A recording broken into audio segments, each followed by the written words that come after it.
കുർബാനയാണ് ഒരു വിഷയമായി മിക്ക സഭാ സംഘടനകളും കാണുന്നത്. സത്യത്തിൽ അതൊരു വിഷയമായി വിമത പാതിരിമാർ കാണുന്നേയില്ല.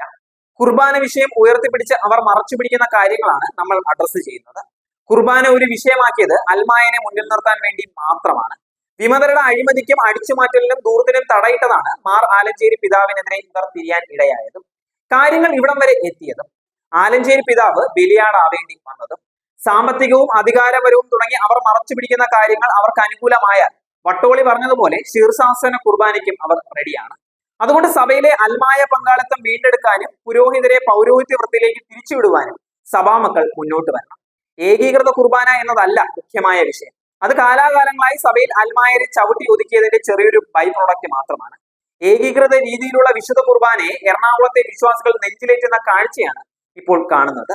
വിമത കോട്ടകളിൽ ഇത് ചെറുതല്ലാത്ത പ്രശ്നങ്ങളും തമ്മിൽ തല്ലുമാണ് ഉണ്ടാകുന്നത്. അതുകൊണ്ട് എറണാകുളത്ത് സഭയുടെ അംഗീകൃത കുർബാന കാണുവാൻ ആഗ്രഹിച്ചു വരുന്ന വിശ്വാസികളെ അവഹേളിക്കുന്ന നയമാണ് വിമത വൈദികർ നടപ്പിലാക്കുന്നത്. വെടക്കാക്കി വെറുപ്പിച്ച് പരമാവധി ആളുകളെ അകറ്റുന്ന രീതി. സമയം മാറ്റി കളിക്കൽ ഞായറാഴ്ചത്തെ രാവിലത്തെ കുർബാനയിൽ സമയം മാറ്റിയതായി വിളിച്ചു പറയും.